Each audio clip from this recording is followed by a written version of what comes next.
بسم اللہ الرحمن الرحیم فصل قد تخرج الحمزة عن الاستفهام الحقیقی فتستعمل في ثمانیة معان.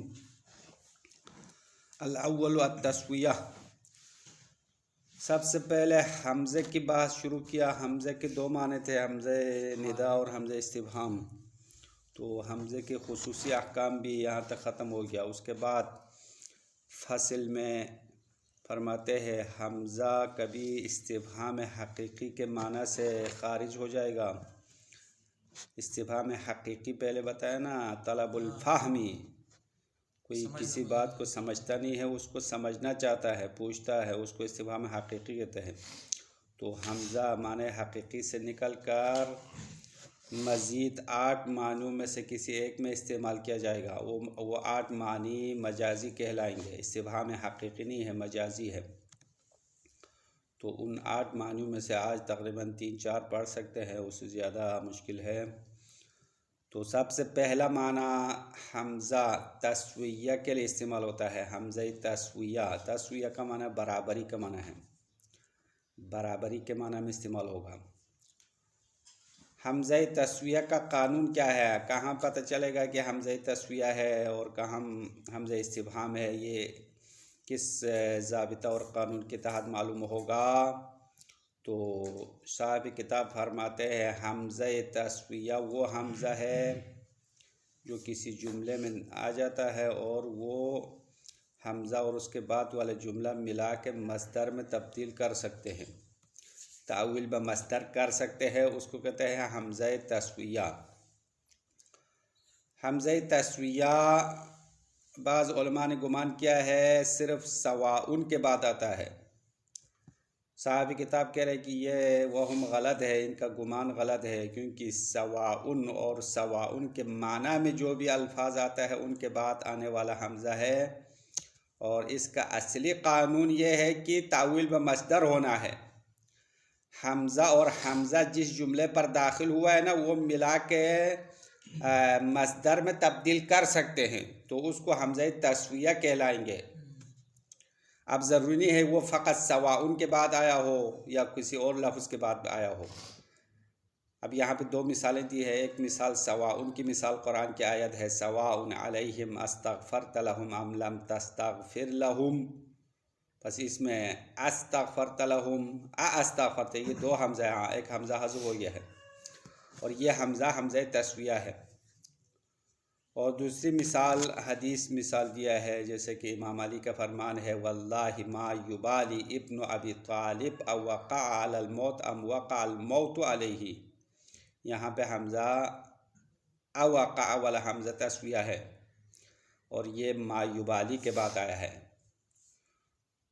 ما یبالی یعنی پرواہ نہیں ہے، ابالی پرواہ کرنے کو کہتے ہیں. ما نافیہ کے ساتھ ہیں. تو حدیث اور آیت کا ترجمہ عبارت میں پڑھیں گے. ابھی خلاصہ بتا رہا ہے. تو حمزہ تسویہ کا قانون یہ ہے کہ حمزہ جس جملے پر داخل ہوا ہے وہ مصدر میں تبدیل کر سکتے ہیں، اس کو کہتے ہیں حمزہ تسویہ. تسویہ کا اصلی معنی کیا بتایا؟ برابری کا معنی ہے، برابر. حمزے کے معنی مجازی میں سے دوسرا معنی حمزہ انکار ابطالی کے لیے آتا ہے. انکار ابطالی. انکار ابطالی کا مطلب یہ ہے کہ حمزے کے بعد والا جو جملہ واقع ہوا ہے یا جو بات بتائی گئی ہے وہ واقع نہیں ہو گیا ہے اور وہ جھوٹ ہے. جھوٹ ہونے پر دلالت کرتا ہے. اس کو کہتے ہیں حمزہ انکار ابطالی. حمزے کے بعد جو بات آئی ہے یا جو جملہ ذکر ہوا ہے اس کا مضمون جھوٹ ہے اور اس کے دعویٰ کرنے والا جھوٹا بندہ ہے. اس بات پر دلالت کرنے والا حمزہ انکار ابطالی کہتے ہیں.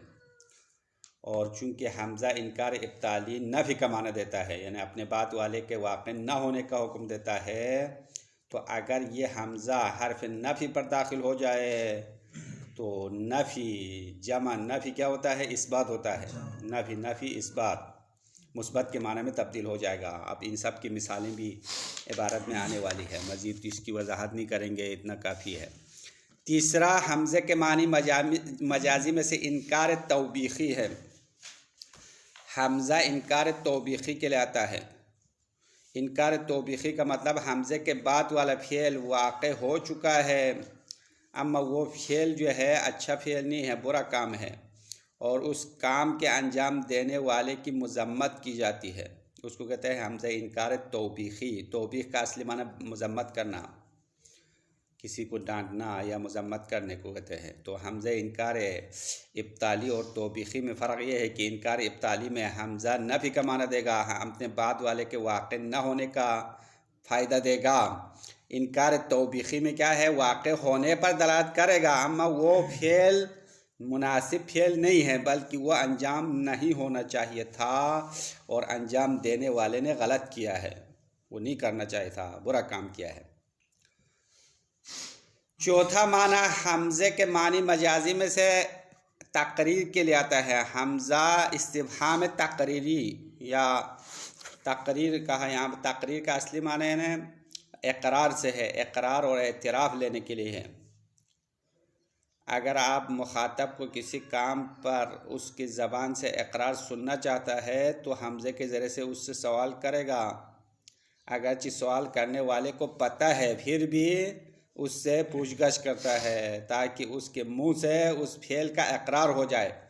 جس طرح تھانے میں کسی مجرم کو پکڑ کے لاتے ہیں تو اگرچہ وہ پولیس والوں کو پتہ ہے کہ اس نے یہ چوری کیا ہے یا وہ قتل کیا، پھر بھی پوچھتے ہیں۔ کیوں پوچھتے ہیں؟ اقرار لینے کے لیے نا، اقرار لینے کے لیے، اس مجرم کے منہ سے اقرار لینے کے لیے پوچھتے ہیں۔ تو اس کہتے ہیں استفہام تقریری، اقرار لینے کے لیے سوال کیا جائے گا۔ یہ حمزہ معنی حقیقی نہیں ہے، کیونکہ استفہام حقیقی میں پوچھنے والا تو جاہل ہوتا ہے، یہاں پہ تو پوچھنے والا جاہل نہیں ہے، اس کو پتہ ہے پھر بھی پوچھتا ہے، اس کو کہتے ہیں استفہام تقریری، یعنی اقرار لینے والا استفہام۔ یہ چوتھا معنی ہو گیا ہے۔ پانچواں چھٹا یہ تو چھوٹے چھوٹے معنی ہے، اگر ٹائم بچ جائے تو آخر میں پڑھیں گے، ورنہ اتنا کافی ہے، عبارت لمبی ہے۔ فصل قد تخرج الحمزۃ عن الاستفہام الحقیقی، کبھی حمزہ استفہام حقیقی سے خارج ہوتا ہے، نکلتا ہے۔ فتستعمل فی ثمانیۃ معانی، پس حمزہ 8 معنیوں میں استعمال کیا جاتا ہے، معنی حقیقی چھوڑ کر مزید 8 معنیوں میں سے کسی ایک میں ہے مراد، باقی سارے 8 معنیوں میں ایک ساتھ استعمال تو نہیں ہوتے ہیں۔ تو مطلب کیا ہے، حمزہ معنی حقیقی سے نکل کر 8 معنیوں میں سے کسی ایک میں استعمال کیا جائے گا، یعنی یہاں پہ عبارت صحیح اس طرح ہونا چاہیے وَتُسْتَعْمَلُ فِي أَحَدِ ثَمَانِيَةِ مَعَانٍ، اس طرح کہنا چاہیے، لیکن ظاہراً مطلب واضح ہے، اس لیے صاحب کتاب نے کہا فی ثمانیۃ معانٍ، 8 معنیوں میں استعمال ہوگا۔ تو 8 معنیوں میں ایک ساتھ استعمال نہیں ہوتے ہیں، بلکہ کسی ایک میں استعمال ہوگا۔ الاول التسویۃ، ان 8 معنیوں میں سے ایک تسویہ کا معنی ہے، برابری کا معنی، برابری کے معنی میں استعمال ہوتا ہے۔ وَرُبَّمَا تُوَهِّمَ أَنَّ الْمُرَادَ بِهَا الْحَمْزَةُ الْوَاقِعَةُ بَعْدَ كَلِمَةِ سَوَاءٍ بِخُصُوصِهَا، اور اکثر وہم کیا گیا ہے کہ ان المراد بها، اس حمزہ تسویہ سے مراد وہ حمزہ ہے الواقعۃ بعد کلمۃ سوائن بخصوصها، جو صرف اور صرف خصوصی طور پر سوائن کے کلمے کے بعد آ جائے، تو یہ وہم ہوا ہے۔ یعنی بعض علماء نے یہ گمان کیا حمزہ تسویہ سے مراد فقط وہ حمزہ ہے جو فقط سواءن کے بعد آ جائے، یہ وہم کیا۔ وَلَيْسَ كَذَلِكَ، در حالانکہ ایسا نہیں ہے، صاحب کتاب کہہ رہے کہ یہ وہم غلط ہے، ایسا نہیں ہے۔ بل كما تقع بعدها تقع بعد ما ابالی ونحوہ، بلکہ حمزہ جس طرح سواءن کے بعد آتا ہے اسی طرح ما ابالی جیسے الفاظ کے بعد بھی آتا ہے، پس حمزہ فقط کلمہ سواءن کے بعد کہنا یہ غلط ہے۔ سواءن کے بعد بھی آئے گا، سواءن کا معنی برابر کا معنی ہے، ما ابالی کا معنی پروانی ہے کا معنی ہے، پروانی ہے، یہ بھی برابری کا معنی دیتا ہے نا، پروانی ہے یعنی یہ ہو یا نہ ہو کوئی فرق نہیں پڑے گا۔ تو ما ابالی اور اس جیسے الفاظ جو برابری کا معنی دینے والے ہیں ان کے بعد آ سکتا ہے، فقط سواءن کے بعد آنا ضروری نہیں ہے۔ تو حمزہ تسویہ کا قانون کیا ہے؟ حمزہ تسویہ کا ضابطہ والضابط، حمزہ تسویہ کا ضابطہ یہ ہے کہ انہا الحمزۃ الداخلۃ علی جملۃ، حمزہ تسویہ وہ حمزہ ہے جو داخل ہونے والا ہے جملے پر، یصح حلول المصدر محلہا، اور اس جملے کی جگہ میں مصدر کا داخل ہونا صحیح ہوتا ہے، یعنی وہ جملہ مصدر میں تبدیل کرنا درست ہے، اس کو کہتے ہیں حمزہ تسویہ۔ نحو قولہ تعالی سواء علیہم استغفرت لہم ام لم تستغفرہم لا یؤمنون، یہ سورہ منافقون کی آیت ہے، اور قرآن کی سورہ بقرہ کی آیت ہے نا، سواء علیہم انذرتہم ام لم تنذرہم لا یؤمنون، سورہ بقرہ کی شروع والے آیات ہے، اس میں بھی سواء کے بعد حمزہ آیا ہے، حمزہ تسویہ ہے۔ تو سواء علیہم آیت کا معنی یہ ہے برابر ہے ان منافقین پر، استغفرت لہم آپ ان کے لیے استغفار کرے، ام لم تستغفر لہم یا آپ ان کے لیے استغفار نہ کرے، فلن یغفر اللہ لہم، بعد والے جملہ یہ ہے، میں نے پہلے شاید غلطی سے کوئی اور جملہ پڑھا تھا، فلن یغفر اللہ لہم، اللہ ہرگز ان کو معاف نہیں کرے گا۔ رسول سے مخاطب ہے، اللہ فرماتے ہیں رسول آپ منافقین کے حق میں استغفار کرے یا نہ کرے برابر ہے، اللہ ان کو معاف نہیں کرے گا۔ منافق ہے جب تک نفاق سے نہ نکلے، ان کے دل میں ایمان نہ آئے تو اللہ ان کو معاف کرنے والا نہیں ہے۔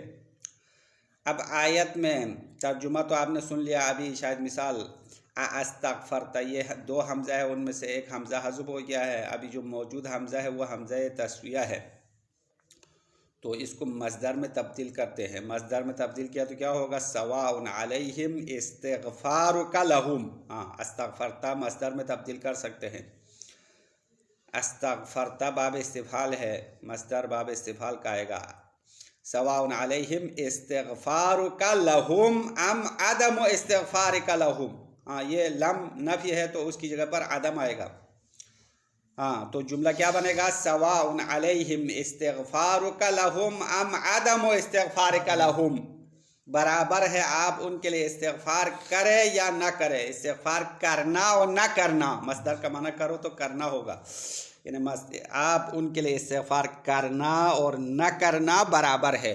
ترجمہ صحیح ہوا نہیں ہوا؟ تو استغفرت جملے کی جگہ پر مصدر رکھنا درست ہو گیا، معنی فرق نہیں پڑتا ہے، تو پتہ چلتا ہے حمزہ تسویہ ہے۔ اور دوسری مثال حدیث ہے، وقول امیر المومنین علیہ السلام واللہ ما یبالی ابن ابی طالب، واللہ اللہ کی قسم، ما یبالی ابن ابی طالب، ابو طالب کے بیٹے کے لیے پرواہ نہیں ہے، او وقع علی الموت ام وقع الموت علیہ، کہ علی موت پر جا پڑے یا موت اس پر آئے، کیونکہ یہ نہج البلاغہ کے جملات ہے، اس میں بہت ساری جگہوں پر امام نے اس کے بارے میں وضاحت اس لیے کیا کیونکہ لوگوں نے امام جب پیغمبر کی وفات کے بعد خاموش رہے نا، مسلمانوں کی مصلحت کی خاطر اپنے خلافت کے لیے تلوار نہیں اٹھایا، تو لوگوں نے الٹا الزام لگایا کہ علی موت سے ڈر رہا ہے اس لیے خاموش ہو گیا۔ دیکھو یہ کتنے برے لوگ تھے کہ خاموش رہنا بھی پسند نہیں ہے، جنگ کیا تو الٹا اس طرف بتا رہا ہے، تو لوگوں کے منہ تو بند نہیں کر سکتے ہیں نا، اسی لیے امام نے فرمایا تم یہ سمجھتے ہو کہ علی موت سے ڈرتا ہے تو علی کے لیے موت کا کوئی پرواہ نہیں ہے، جیسے کہ ایک اور حدیث میں امام نے فرمایا کہ واللہ ابن ابی طالب آنس بالموت، اللہ کی قسم ابو طالب کا بیٹا موت سے اتنا پیار کرتا ہے جس طرح بچہ اپنے ماں کے پستان سے محبت کرتا ہے یا اس کو چاہتا ہے۔ یہ اگلا جملہ ہے، وہ نہج البلاغہ کے ایک اور جملے میں بتایا ہے۔ تو اس جملے میں امام کا فرمان ہے وقع الموت ام وقع الموت علیہ، اب اس میں مصدر میں تبدیل کرنا پڑے گا، قانون ہے حمزہ تسویہ کے قانون کے مطابق، وقع کا مصدر کیا آتا ہے، وقوع، تو جملے کا مطلب یہ ہوگا وقوعہ علی الموت ام وقوع الموت علیہ، اس طرح معنی ہوگا۔ حمزہ تسویہ کے قانون کے مطابق مصدر میں تبدیل کیا تو کیا ہوگا، واللہ ما یبالی ابن ابی طالب، اللہ کی قسم ابو طالب کے بیٹے کے لیے پرواہ نہیں ہے وقوعہ علی الموت، کہ وہ موت پر واقع ہو جائے، ام وقوع الموت علیہ، یا موت اس پر واقع ہو جائے، پرواہ نہیں ہے۔ بس مصدر میں تبدیل کرنے کے بعد بھی معنی درست ہوا ہے نہیں ہوا، معنی فرق نہیں ہوا ہے نا، بس اسی کو کہتے ہیں حمزہ تسویہ، برابری کا معنی دے گا۔ بس یہاں تک حمزہ تسویہ کی باتیں ختم ہو گئی۔ اس کے بعد الثانی الانکار الابطالی، حمزے کے مجازی معنوں میں سے دوسرا انکار ابطالی ہے۔ انکار کا اصلی معنی نفی کا معنی ہے، ابطالی یعنی باطل کرنے والا نفی ہے۔ وَهَذِهِ تَقْتَضِي أَنَّ مَا بَعْدَهَا غَيْرُ وَاقِعٍ، یہ حمزہ چاہتا ہے اپنے بعد والا واقع نہیں ہوا ہے۔ وَأَنَّ مُدَّعِيهِ كَاذِبٌ، اور اس کے دعویٰ کرنے والا جھوٹا ہے۔ حمزے کے بعد والا جو مضمون آیا ہے وہ غلط ہے، جھوٹ ہے، اور دعویٰ کرنے والا جھوٹ بولنے والا ہے۔ اب اس کے لیے بھی دو مثالیں دی ہے، قرآن کی آیت ہے اور دوسری حدیث ہے۔ نحو افاسفاکم ربکم بالبنین، آیا تمہارے پروردگار نے تم لوگوں کو بیٹوں کے ساتھ چنا ہے۔ اب یہ سورہ اسراء کی آیت نمبر 40 ہے، میرے خیال میں نیچے حاشیے میں دیا ہے۔ تو یہ مشرکین کے ایک عقیدے کو باطل کرنا چاہتے ہیں۔ مشرکین یہ کہتے تھے کہ فرشتے دو گروہ ہیں، بعض فرشتے بیٹے ہیں، بعض بیٹیاں ہیں، بعض مذکر بعض مؤنث بنا دیا تھا۔ پھر انہوں نے تقسیم بھی کر لیا، بیٹے ہمارے لیے، بیٹی اللہ کے لیے۔ اس زمانے میں مشرکین اور کفار بیٹیوں کو پسند نہیں کرتے تھے نا، تو فرشتوں کو اپنے حساب سے تقسیم کیا، اس کے بعد بیٹی اللہ کے لیے چھوڑ دیا اور بیٹے اپنے لیے رکھا۔ تو یہ غلط عقیدہ ہے، کیونکہ فرشتے نہ مذکر ہے نہ مؤنث ہے، دونوں نہیں ہیں۔ تو اس میں اللہ نے ان کی اس بات کو جھوٹا ثابت کیا۔ افاسفاکم ربکم بالبنین، کیا تم لوگوں کا یہ خیال ہے کہ تمہارے رب نے تمہیں بیٹوں کے ساتھ انتخاب کیا ہے، یعنی بیٹا تمہارے لیے دیا، بیٹی اپنے لیے رکھا، کیا ایسا ہے؟ یہ صحیح نہیں ہے، یہ غلط بات ہے، کیونکہ فرشتوں میں نہ بیٹا ہے نہ بیٹی ہے۔ مذکر و مؤنث تو انسان میں، جانور میں، حیوانوں میں ہے، فرشتوں میں تو نہیں ہے۔ تو فرشتے کیا ہے؟ مذکر مؤنث کون سا ہے؟ خنثی ہے، مذکر مؤنث کوئی بھی نہیں ہے نا، دونوں منتفی ہے، نہ مذکر ہے نہ مؤنث ہے، کچھ بھی نہیں ہے۔ اب یہاں پہ شاید مثال آفا اسفاکم میں، آفا میں جو حمزہ ہے وہ حمزہ انکار ابطالی کے لیے ہے، یعنی اللہ تعالیٰ فرماتے ہیں کہ تم لوگوں کا یہ عقیدہ باطل ہے، کہ تم لوگوں نے یہ سوچا ہے کہ اللہ نے اپنے لیے بیٹی انتخاب کیا، تمہارے لیے بیٹا انتخاب کیا، یہ غلط بات ہے۔ اگر کوئی اس طرح کہتا ہے تو وہ جھوٹ بولنے والا جھوٹا بندہ ہے۔ شاید مثال ترجمہ واضح ہو گیا، قرآن کی آیت ہے، ہاں ابھی آیت کی تفسیر بھی کر لیا تمہارے لیے۔ وَمِنْهُ قَوْلِ فاطمہ الزہراء علیہ السلام فی الاحتجاج علی فتک افی کتاب اللہ ان ترث اباک ولا ارث ابی، اور اسی انکار ابطالی میں سے ہے حضرت فاطمہ زہرا سلام اللہ علیہ کا فرمان ہے، جو ابوبکر خلیفہ کے دربار میں خطبہ دیا ہے فاطمہ زہرا نے، بہت لمبا خطبہ ہے، ان میں سے ایک جملہ یہاں پہ لایا۔ تو اس جملے میں جناب فاطمہ زہرا نے فرمایا افی کتاب اللہ، آیا خدا کی کتاب میں ہے کہ انترث ابا کا، تم اپنے باپ کا وارث بن جائے، ولا ارث ابی، میں اپنے باپ کا وارث نہ ہوں۔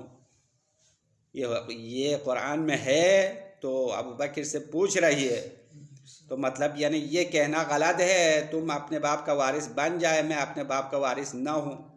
قرآن میں تو بہت سارے آیتیں ہیں کہ فلان نبی نے فلان نبی کا وارث و وارث سلیمان داؤد، اس طرح 2 3 4 5 آیتوں کا حوالہ دیا، حضرت زہرا کے خطبے میں موجود ہے۔ تو اگر قرآن کو معیار بناتے ہو، تم لوگوں نے یہ دعویٰ کیا تھا حسبنا کتاب اللہ، ہمارے لیے اللہ کی کتاب کافی ہے، تو قرآن میں دکھاؤ کہ میں اپنے باپ کا وارث نہیں ہوں۔ تو قرآن سے تو نہیں دکھا سکے، تو انہوں نے ایک جھوٹی حدیث بنا دیا کہ انبیاء کا کوئی وارث نہیں ہوتے ہیں، ایک حدیث جعلی حدیث بنائے تھا۔ جعلی حدیث بنا کے حضرت زہرا کو ارث سے محروم کر دیا۔ فدق تو ارث بھی نہیں تھا، فدق تو حضرت رسول نے اپنی زندگی میں حضرت زہرا کو بخش دیا تھا، تو وہ تو ہبہ ہے نا، ہبہ، ارث نہیں ہے۔ ارث تو وہ اموال ہے جو انسان کے مرنے کے بعد وارث کو ملتا ہے۔ فدق تو حضرت زہرا کو پہلے سے عطا کیا ہے، اور اس کو بھی نہیں دیا۔ تو یہ مسلمانوں کا رسم و رواج اسی زمانے سے عدالت کی دھجیاں اڑائی ہے۔ تو آج کل عدالت کے بارے میں زیادہ خبریں آ رہی ہیں نا کہ فلان جج نے یہ کیا وہ کیا، تو اسلام کے پہلے جج نے یہ ناانصافی کی تو بعد والے ججوں سے کیا توقع ہے؟ تو یہ تو اسلام کا سب سے پہلے جس رسول کی بیٹی کو حق نہیں ملا تو باقی کس کو حق ملے گا؟ بس اس سے زیادہ سیاسی بحث نہیں کرنا چاہے، کیونکہ یہ ریکارڈنگ ہو رہی ہے، کہیں اگر سن لے تو پھر توہین صحابہ کا مقدمہ درج ہو جائے تو مسئلہ ہو جائے گا۔ افی کتاب اللہ، آیا اللہ کی کتاب میں ہے، قرآن میں ہے کہ انترث ابا کا، آپ اپنے باپ کا وارث بن جائے، ولا ارث ابی، میں اپنے باپ کا وارث نہ ہو جاؤں، ایسی کوئی بات قرآن میں ہے؟ یہ پوچھ رہی ہے۔ تو یہ حمزہ کیا ہے؟ انکار ابطالی ہے، ان کی اس بات کو غلط قرار دیتے ہیں کہ رسول کا وارث نہیں ہے، کہنا غلط بات ہے، اس کے دعویٰ کرنے والے جھوٹے ہیں۔ وَمِن جَهَةِ إِفَادَةِ هَذِهِ الْحَمْزَةِ نَفْيَ مَا بَعْدَهَا، اور اس جہت سے کہ یہ والا حمزہ اپنے بعد والے نفی کا فائدہ دیتا ہے، کیونکہ انکار ابطالی کا معنی نفی ہے، تو لازم ثبوتہ ان کان منفیا، تو اپنے بعد والا ثابت ہونا لازم آئے گا اگر وہ بعد والی چیز پہلے سے منفی ہو، یعنی پہلے سے کوئی نفی والی چیز ہو، اس کے اوپر حمزہ داخل ہو جائے تو دو نفی ہو جائے گا نا، نفی مل کر مثبت ہو جائے گا۔ ہاں، لأن نفی النفی یستلزم الاثبات، کیونکہ قانون یہ ہے کہ نفی کو نفی کرنا استلزام ہے اس بات کا، یعنی ثابت ہونے کا لازم آئے گا۔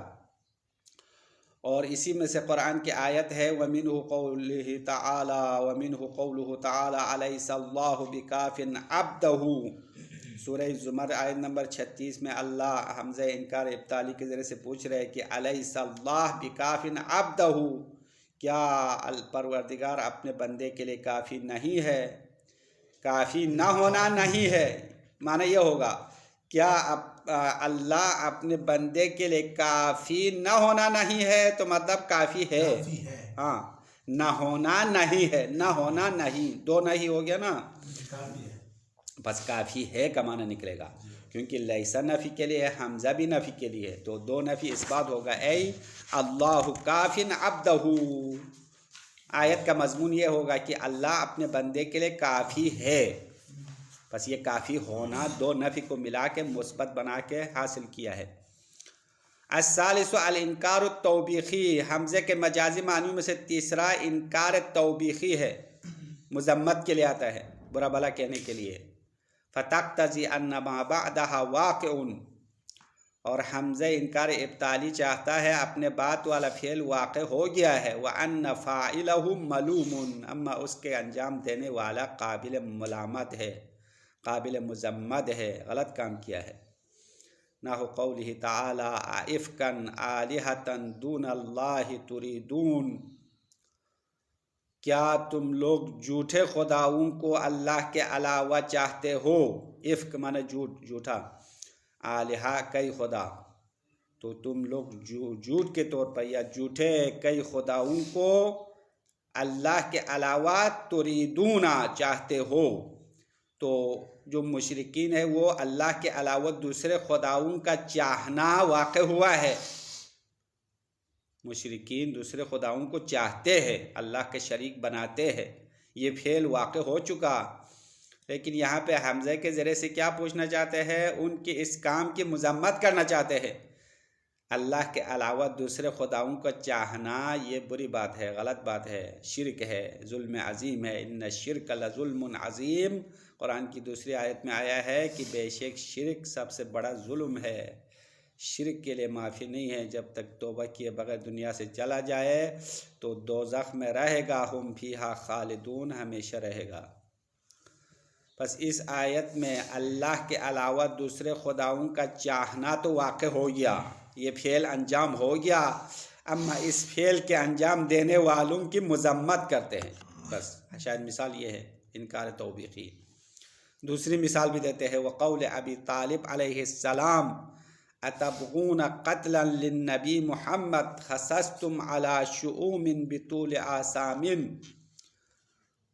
جناب ابو طالب علیہ السلام، جس کے بارے میں بھی مسلمانوں میں کافی بحث و مباحثے ہے کہ یہ نعوذ باللہ بعض لوگ تو کافر مانتے ہیں، تو اپنے جو بڑے بزرگان ہیں ان کے اسلام کو ثابت نہیں کر سکتے تو کسی کو کافر بنا کے ان کے برابر کرنا چاہتے ہیں۔ ہاں، ان کا طریقہ یہ ہے نا کہ ایک کو اوپر نہیں لا سکتے ہیں تو جو اوپر ہے اس کو نیچے اتارنا چاہتے ہیں۔ تو جناب ابو طالب کے دیوان ابو طالب نامی ایک کتاب ہے، اس میں ابو طالب کے اشعار ہے، اس میں اشعار آپ دیکھ لیں تو ابو طالب نے پیغمبر پر ایمان لایا نہیں لایا یہ تو واضح ہے، ان کے باتوں سے واضح ہے۔ اب اسی شعر کو دیکھو کہ اس شعر میں ابو طالب نے شعر پڑھا، پیغمبر کے قتل پر مذمت کیا ہے کفار قریش کی، اور نبی پیغمبر کو نبی کہا، تو نبی مان لیا نا، نبی مان لیا تو مسلمان ہوگا یا کافر ہوگا؟ مسلمان ہوگا نا، پیغمبر کو نبی مان رہے ہیں پھر بھی کہہ رہے ہیں کہ کافر ہے۔ اتبغون قتلا للنبی محمد، کیا تم لوگ چاہتے ہو محمد نبی کو قتل کرے؟